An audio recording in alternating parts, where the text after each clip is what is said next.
Latina Voices is proudly sponsored by United Airlines, the official airline of Latina Voices Smart Talk. Goya Foods. When it's Goya, it's got to be good. And Fiesta Mart, serving you since 1972. On Latina Voices Smart Talk, the Catholic Church and its 1.2 billion parishioners are seeing great changes since the naming of a new leader, Pope Francis, the first Latin American and first Jesuit pontiff. There's no doubt the faithful are wondering what is to come.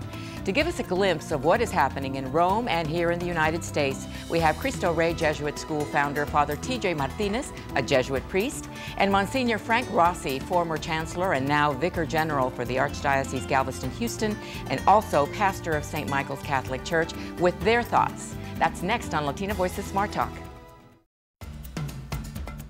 A show about universal topics with a Latina point of view. Latina Voices Smart.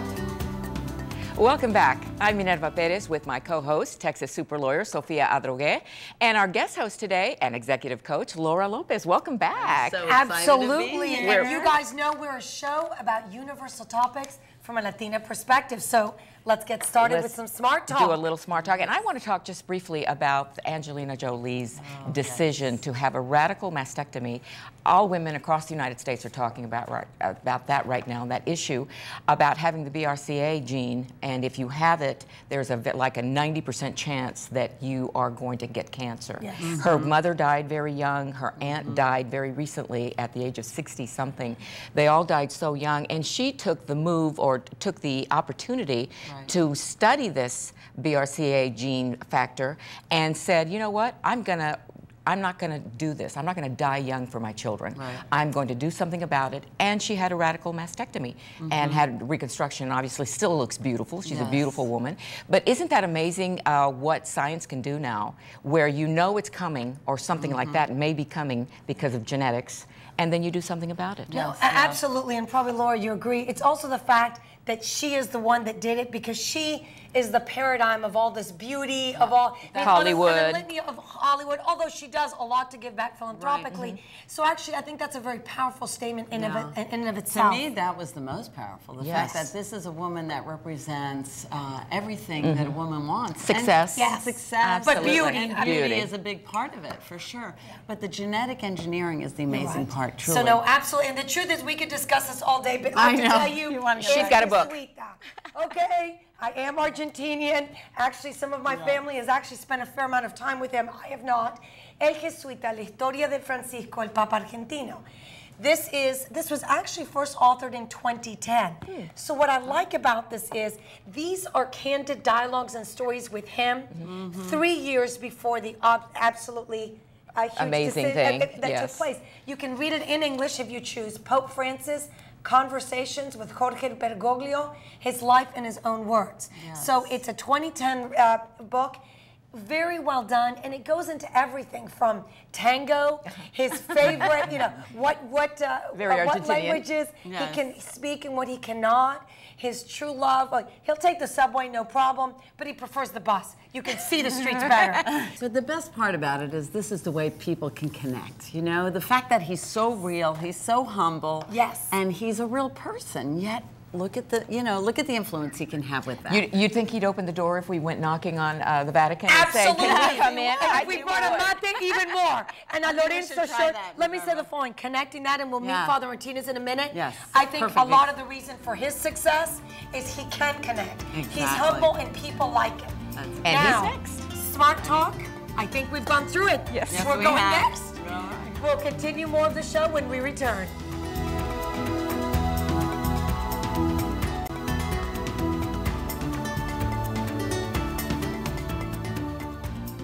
We welcome two of our who's who in the Texas Catholic Church, if not the nation, where we address today with them the state of the Catholic Church and its new leader.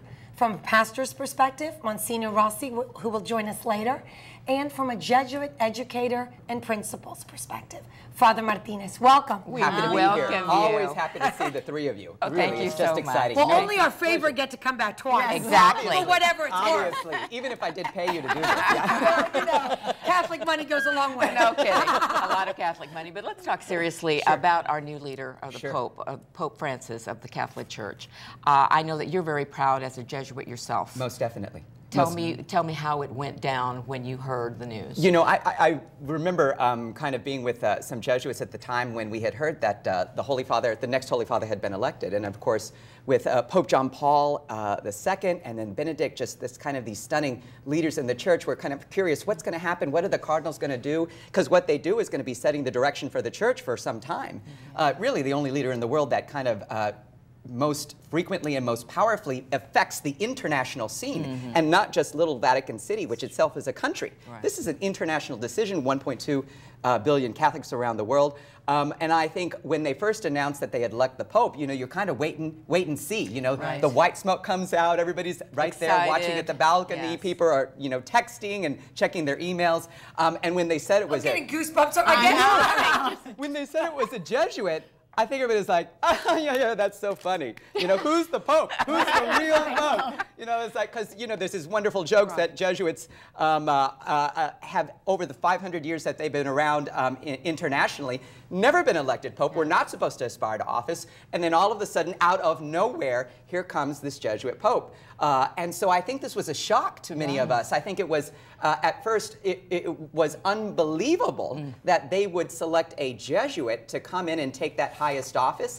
They usually do not do that. The Jesuits have the largest religious order in the world. They're the educators, sometimes the cultural influencers. And so you don't want someone to be also the head of the church. You kind of want to separate those powers, and yet they went after this Jesuit, a man, I think, who is, like you said, so holy and humble all at once, someone who comes from a little bit the outside, not risen up through the bureaucracy, and I think the choice was both surprising, powerful, impactful, and energizing, not just to the Jesuits, but the entire church. So what are the implications of that? What do you think? What do you think are some of the changes we're going to see in the Catholic Church as a result? You know, I think it's a rare move, I think, recently to be choosing someone from a religious order. You know, religious orders, the Jesuit order, the Benedictines, the Dominicans, the Franciscans, we all kind of grow up in a different sort of formation process where our spirituality is very strong. And so you have the Holy Father, Pope Francis, very embedded in an Ignatian spirituality. And you've seen it come out in the way he talks and the way he acts. Ignatian spirituality, unordered spirituality, is one that's on the ground. And it is very attentive to the needs of the people, especially those who are most in need throughout the world. And I think from the moment he came out on the balcony, and rather than pray for the people first, he asked the people to pray for him. It sent a shock wave, I think, throughout the world that is very much in line with Jesuit spirituality, God in all things. So this idea that Cardinal Bergoglio and now Pope Francis is able to reach out to people and find the face, the voice, the eyes, the hands of Christ is very Ignatian. From my perspective, to pick someone that not only, as you stated, asked to pray for him, but then did not want all the regalia, did not want the very large inappropriate chair. There's nothing wrong. There's nothing wrong with those fabulous red shoes. But he chose not to send, you know, going back to the hotel and checking out. That was priceless. Absolutely. And all of these various things that he's doing, I think was a very strong sign. And I do think the Cardinals, in making the decision, wanted, I think, for the world to see a different perspective of the church. Yes, there's been some hiccups, but let us present to you someone who is a shepherd, who is a follower, who is an educator, who's going to be a warrior for the people and cares about the people with AIDS. You know, he was one of the few, embarrassed to say, that would baptize, you know, whether it was kids with AIDS or whatever may be the issues. He was known for always wanting to give back. Now, he may not necessarily be as progressive on some of the issues that some of the more progressive Catholics or other people around the world would want, but I think his persona is the right one for the time. Is it the right You know, I think, okay, let's use that wonderful phrase that came out was started in the 1950s, 1960s, sign of the times. Yeah. I think the cardinals are very courageous, and I think they also believe that the Holy Spirit is very involved in this decision. Mm-hmm. I think we have had the most amazing popes, and they're the right popes for the right time in the church. Right. And so you had John Paul II, who is this charismatic, powerful rock star personality, really galvanizing. Who will be a saint. Blessed John Paul II, I should be saying, who really galvanized the church and really brought into focus what we are and who we are. Mm-hmm. You had Benedict, who follows him and continues that wonderful emphasis on doctrine and traditional kind of teaching, which is so important for a church that has been around for 2,000 years.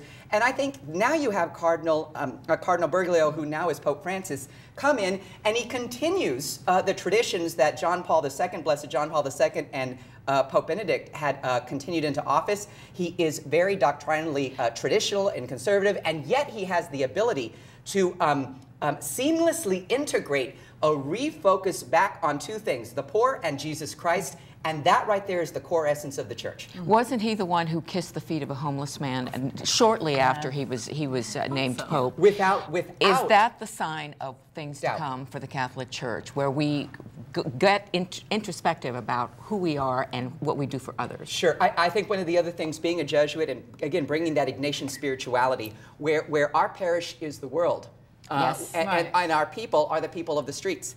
And so I think that he will bring, Minerva, that focus on back to the people, which has always been there, but I think he emphasizes it because he is a Jesuit. Jesuits are known to be people who really work in the trenches in terms of the church. And those soldiers of Christ that had been at the service of the church for 450 years, he is a soldier of Christ. And I think, secondly, he really emphasizes the reality that the church is not a charitable NGO. We are not there just to do good, but we're doing good precisely because this is the mission and focus of Jesus Christ from the beginning. And Lauren, don't you think that the church needed to do this? Well, absolutely. I was just going to say, the fact that there's, you know, we're in a different time. And you said signs of the connection is what was lacking. I see a lot of youth not connecting. And so this is, to me, where the church is making a great change. Because, most definitely. So, and I think you represent that. Well, there's no doubt. And we thank you for giving us the honor of being here. I know on the honor Latina is mine. Voices. Every time I'm with the three of you, I get more excited and more excited being a Jesuit, being a priest, being in Houston. Thank you so much. Awesome. And thank you for what you're doing with We'll the have you back. Pleasure. We'll have you back. Pleasure. Good to be with you. Thank you so much. And we'll have more of Latina Voices right after this.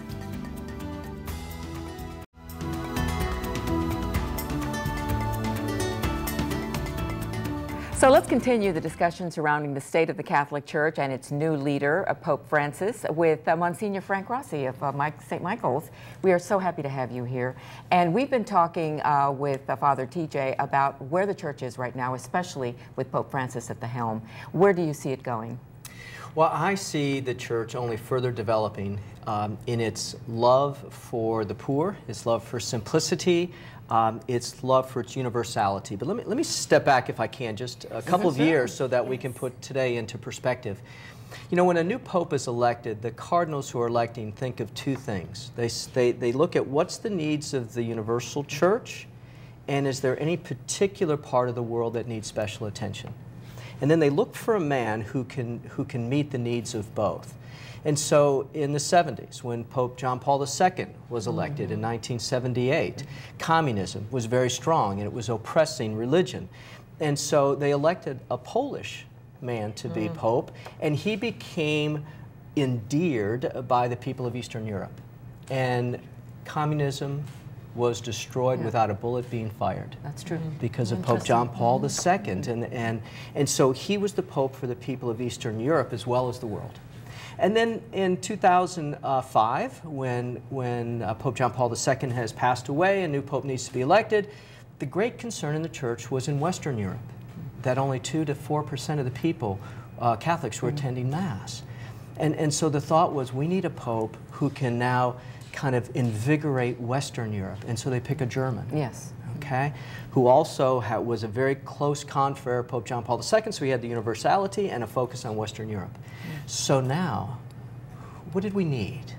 And we began to look across the ocean to the Americas and to say almost half, 47% of all the Catholics in the world live In North America. Yeah, okay. In North America. Yeah, in Central and South America. And so the focus begins to be shifted in saying we need to recognize that the Catholic Church is alive and well in the Americas, but also we see that some of the Catholics have been slowly drifting. And so we have some of the Latinos going to the Pentecostal churches and the independent churches. And Episcopal church. Yes, yeah. and so that became a concern for the Church Universal as well. And so here then they elect this man, wonderful, Hispanic, but of Italian origin, okay? And so the first one from the Americas, and now all of a sudden the whole hemisphere is now invigorated by the presence of a pope of the Latino people. And that's a brilliant trajectory. Do you not also think, though, in terms of his persona and the personality and what that brings to the table, as you said, it gets back the focus on the poor and some of the others and really presents an image that everyone can relate to regardless of your religious background? Well, absolutely. And you know, it's a great joy that he speaks Italian perfectly because that makes him really the Pope of the Universal Church because even though Latin is the official language of the Church, Italian is the spoken language of the Church. And so he immediately endeared himself to the Italians with his perfect Italian language skills. But what we saw, and this has been stated, and although it was at the end of the conclave, it wasn't part of the sub secreto, but when the name Bergoglio kept coming, very Italian. Reading the ballots, the Archbishop of São Paulo, Brazil, was sitting next to Cardinal Bergoglio and turned to him and whispered and said, "Don't forget the poor. Don't forget the poor." Yeah. And so what name then does Cardinal Bergoglio choose? St. Francis. Yeah. And so that there was no confusion, because there was also Jesuit St. Francis, St. Francis Xavier, he said, no, St. Francis of Assisi. Yes. He's not going to forget the poor. That was the point. In the name, I'm not going to forget the poor. In the very name he chose, the very identity he chose for his pontificate. And you've seen that immediately bear fruit. Yes. And what he has done, gone to a more simple attire, you know, kind of moved away from the throne and more approachable. Very approachable. Oh, maybe even too approachable because, you know, I can only imagine being security force when he was out there. They're going crazy. They're going crazy. They're going crazy because he wants to be with the people. And that's what he keeps saying, I'm a pastor. I'm a pastor. Yes. I have to be with the people. Right. And he doesn't mind risking his own life to be with the people. Yes. You know, he's not behind bulletproof glass. I do Pope John Paul II was that way.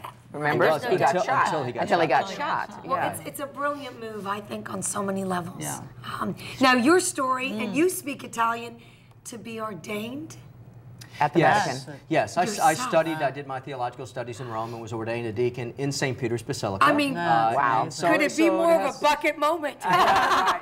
Well, if I wanted to be a priest, that's what quite honestly, this would probably scare. I actually, don't laugh.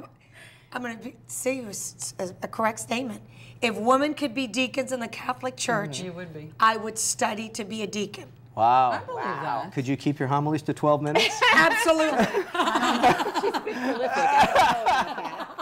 With some effort. With some effort. With some effort. Coaching. Exactly. But let's get back to the influence that this Pope is going to have on not just the Americas, but the whole world. Yeah. It's going to have a profound influence. He really is, because what he's really done is cast aside so much of the tradition, you know, the pomp and circumstance, to choose simplicity and personal rapport. And that's going to be the foundation of his pontificate. And what it's doing is it's creating a change in the personality of the Vatican. And he has stated it's going to change the personality of the episcopacy. He, 2 weeks ago, in an address, said that he is going to look for bishops who are bishops of the people. He wants them to fall in love with their people, to be men who fall in love with their people and are very happy to serve the people. So he's not looking for, you know, quote, great theologians or you know, men who look great in who sit high up there. Who sit high up there. And he's looking for men who are loving, caring for the people. And so that filters quickly throughout the church. Well, And do you see that? I was going to say, do you see that in local churches? Do you I was going to ask about the U.S. What do you think the state of the U.S. Catholic Church? Yeah. Well, the state of the U.S. Church is very strong. It's very, very strong. Even though people are falling away. Yes, we still, percentage-wise, we still have one of the highest percentage of people attending masses. But even some people who kind of have drifted a little bit from the church because they thought we were a little too pompous or maybe too formal, you know, they're starting to come back. Some of those people saying, you know, I like this new pope. I'm going to give the Catholic Church another try. Right. Exactly. And I think overall the people of the world, the Catholics of the world, are proud of their pope. Really proud. They love having a man who really loves the people and he's willing to pick up a child and give them a kiss or pat on the head somebody who is certainly has some sort of a struggle in their lives. Like the homeless. The world has changed. He kissed the foot of a homeless man He did. there in the plaza. He did. And you know, he's kind of coloring outside of the lines a little bit by going to a detention center and celebrating Holy Thursday Mass instead of going to his church as the Bishop of Rome, St. John the Lateran. And so he's saying, you know, I'm going to be myself. I'm not going to just do what the tradition has always said. I'm going to do what my heart calls me to do in the love and service of the people. And that touches the hearts of people around the world. Oh, I mean, I've never had so many people say to me, "Wait, and you're from Argentina, and you can take credit for this pope." I mean, people were ecstatic, regardless of the religious denomination. So That's true. It's amazing. Thank you so much for being here and spreading the word as you do every Sunday at St. Michael's. Thank you for being here and being a part of our discussion. It's my joy. Blessed am I among women. No, Thank absolutely. you. Absolutely. Absolutely. More Latina voices in a moment. I like that.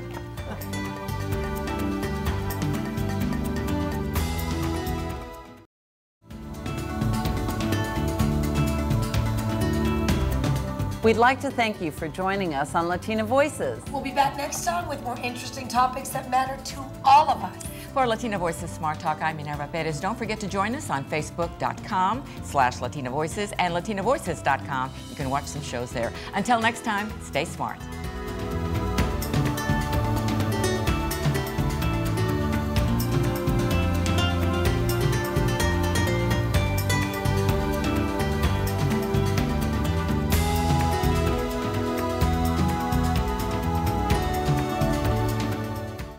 Latina Voices is proudly sponsored by United Airlines, the official airline of Latina Voices Smart Talk. Goya Foods. When it's Goya, it's got to be good. And Fiesta Mart, serving you since 1972.